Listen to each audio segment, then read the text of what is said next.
Welcome to Parshat Vayeira. Last week we talked about Abraham as the father of a model nation, living what it means to be in a relationship with God. Do those themes carry over in this week's Parsha? We think that they do, in some pretty astounding ways. To see what we're talking about, let's take a closer look at a really strange conversation between God and Abraham. Here's what happens. For some reason, God decides to tell Abraham about the plan to destroy Sedom. Abraham steps in and says, "But God, let's say there are 50 righteous people in the city. Would you really destroy the whole city then?" And God says, "No, I won't destroy it if there are 50. And then it just becomes a bargaining session. Abraham says, what if there are 45 tzaddikim? Okay, I won't destroy it for 45. Okay, well, what about 40? And that goes on until Abraham reaches 10. And that's basically the conversation. Here are two really big questions we have on the story. Number one, why in the world was God consulting Abraham about this? Couldn't God have made this decision on his own? And it seems like God doesn't even listen to Abraham in the end.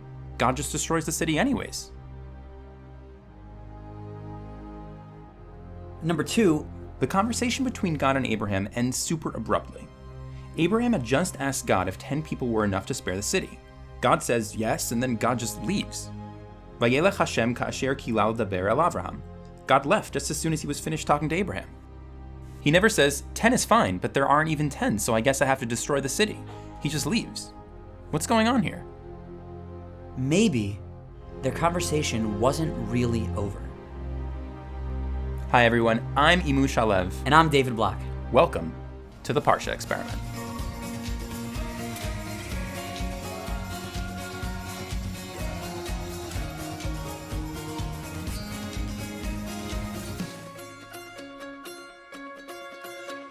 This week's Parsha is full of some of our favorite Abraham stories.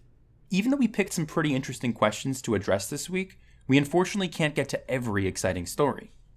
Just to frame our questions, here's our 20-second Parsha recap. 3 men visit Abraham and they share the news that Sarah will have a child. God tells Abraham about his plans to destroy Sedom, and it seems that Abraham tries to convince God not to. Then angels go to Sedom to save Lot. Sedom is destroyed and something weird happens with Lot and his daughters. There's a famine and Abraham goes down to Gerar to get food. Isaac's born. Hagar and Ishmael are sent away. Abraham makes a covenant with Avimelech. And finally, the binding of Isaac. Okay, back to Sedom and God and Abraham's strange conversation. We know that it seems to end abruptly, but what if the conversation wasn't really over? What if God sort of kept it going in some way? Wait, what do you mean by that? Take a look at what happens next in the story. The Torah cuts to Sedom for its impending destruction, but that's not what the text focuses on. Instead, we read about the angels who are here to save someone, presumably a righteous person, Lot, from the impending destruction. Right, it sort of looks like Abraham failed to convince God. There weren't 10 righteous people, and now God's gonna airlift Lot out of the city. But not just yet. The angels arrive in the city, and Lot takes them in as guests, and it seems like the text is drawing a parallel. Just as Abraham does chesed, kindness, with these men, Lot does kindness with them as well.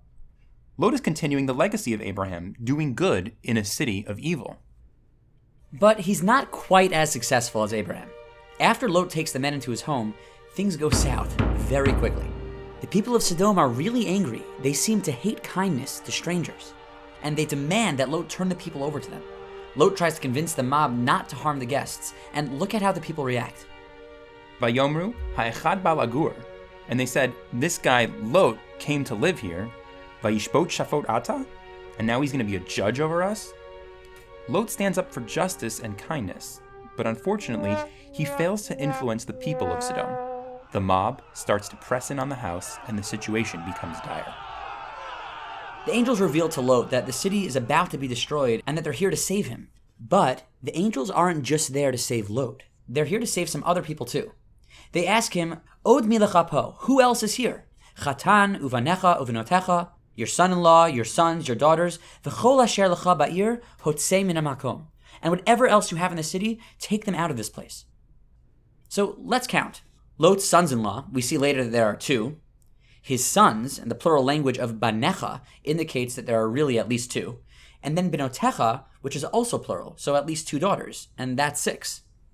Now, you'd assume that those 2 daughters were the wives of his 2 sons-in-law. But earlier, in one of the most horrible parts of the story, to appease the mob that was trying to get at Lot's guests, Lot tried to send out his 2 unmarried daughters. The verse says, Hine na li shtei vanot asher lo yadu ish. Here are my 2 daughters who have not been with a man. So he actually has 4 daughters, 2 married, 2 unmarried. That's a total of 8 people. Add Lot and his wife, and we're at 10 people. So you're saying... Yep. If there were going to be 10 righteous people in the city of Sedom, could it be that Abraham was talking about Lot's family? Abraham was pleading with God to spare the city on account of Lot. Here's what we think happened. When God and Abraham were haggling on the number of righteous people and they stopped at 10, God isn't abruptly ending the conversation. He doesn't say, "Sorry, Abraham, there aren't 10. He gives Lot and his family a chance. And here's what happens. The angels tell him to gather his family, and it seems that Lot tried, but was unsuccessful. Vayetze Lot v'yidaber al chatanav lokchei benotav. Lot went to speak to his sons-in-law. Vayomer kumu tzu'u min hamakom hazeh. He said, "Get up and leave this place. Ki mashchit Hashem et ha'ir." Because God is going to destroy the city. But they don't heed his warning. Vayhi kemitzachek be'inei chatanav. But Lot was as a joker in their eyes. They didn't take him seriously. The story of Lot and Sedom seems to emphasize 2 things. 1, Lot is sort of a righteous person. He's kind to strangers just like Abraham is kind to strangers, and he doesn't deserve to be destroyed along with the wicked. Number 2, Lot may be a good person, but he never seems to convince anyone else to become a good person either. He stands up against the mob, but fails miserably. He isn't even able to influence his sons-in-law, his daughters, and his own sons. Lot can't convince anyone to come with him other than the people directly dependent on him, his wife and 2 daughters.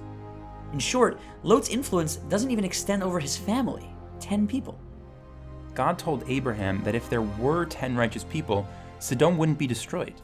It seems that if Lot would have been able to get his family together, that would have been the 10 righteous people, and that would have been the conclusion to the conversation between God and Abraham. Yes, there are 10 people. Sedom will be saved. But Lot failed. Right. Ironically, if he was able to get his own family together to leave, maybe they wouldn't have even had to leave. Now, if Lot's challenge as a righteous person was to influence and convince others, would that help us to understand a little bit more about God and Abraham's bargaining session? Maybe Abraham was asking God, what if there are 50 tzaddikim, 50 good people, or 45, or 40, or 30? He wasn't just asking about righteous people in the city, meditating and creating a spiritual force field to spare the evil people. Abraham was talking about righteous people who had the potential to positively influence others. If, in the city of Sedom, there's real potential to impact, to change, to improve, if there are people who can positively influence Sedom to embrace righteousness, then it's not really an evil city. It's a righteous city in progress. Because that seems to be the role of a righteous person. They don't just sit alone and do good all by themselves. They're supposed to influence others. And if there's 1 righteous person, there should be 10. So, why is God involving Abraham in all of this? Why is it any of his business? Well, where else have we seen the idea of people whose job it is to positively impact others? That's exactly what we said Abraham's mission was last week. In their first ever encounter, God said to Abraham, "V'nivrechu v'cha kol mishpachos ha'adama." Through you, all the people of the world will be blessed. Abraham was familiar with the concept of positively impacting a community because he was supposed to be a model of good values.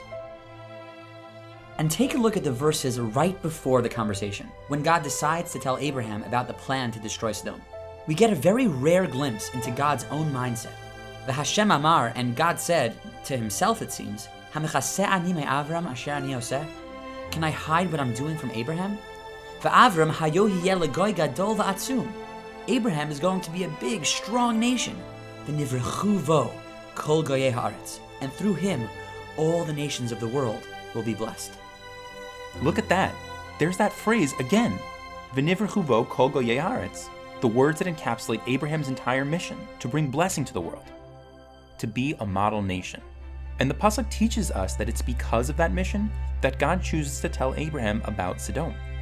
But God continues, Ki yadativ, for I know Abraham, Laman asher yitzaveh et banav et beito acharav, to the extent that he'll command his children and his household afterwards, Vishamru derech Hashem, to keep the path of God.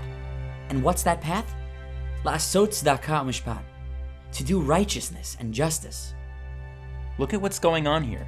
For the first time, we actually get a sense of what Abraham's mission is. Yeah, he's supposed to be a model of goodness, but in what way? La'asot tzedakah u'mishpat, in teaching righteousness and justice. Last week, we learned about Abraham selflessly focusing on God's legacy instead of his own. But this adds a layer of depth to Abraham's mission. Selflessness isn't just about focusing on God.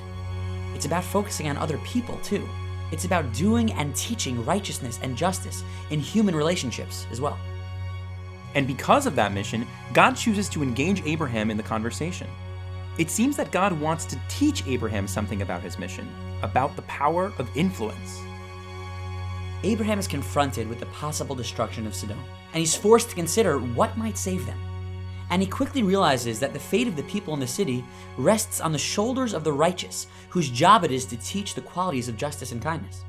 So Abraham dares to ask, God, what if there are 50 righteous people in the city? Doesn't that show that there's potential for larger change? And God says, yes, exactly. This story shows us a beautiful teachable moment. God's willingness to save a whole city because of the potential of influencers shows Abraham the power of his own potential to be a positive force of goodness to those around him. And the Lot story is there to show us, the reader, the stark contrast between Lot and Abraham. Someone who tries and fails at influencing, and someone who tries and succeeds. We saw last week that after a bunch of failures of mankind, God created a plan C. God chose someone, Abraham, to bring blessing to the rest of the world. This week's Parsha gives us an even deeper insight into that mission. God teaches Abraham to become a role model of how to treat other people, with tzedek u'mishpat, and his responsibility to teach others to be kind and just too. Justice, kindness towards others, the focus on the relationship with God, these are the central values that will appear as we continue to read through the Torah. Abraham and the great nation that God will establish through him will be the ambassadors of these values. But we're a long way away from that great nation and its birth in the book of Exodus. How will Abraham succeed at teaching his values to the next generation and ensuring that his legacy, God's legacy, endures? Join us next time on The Parsha Experiment. We really hope you loved our video on Parshat Vayeira. This video only touches the surface of this exciting Parsha. We have tons of amazing videos on Abraham, his complicated relationship with Hagar and Ishmael, and of course of the famous binding of Isaac story. These videos are linked below. We know you'll love them. And let us know what you think. Comment on the discussion boards and share your thoughts with us.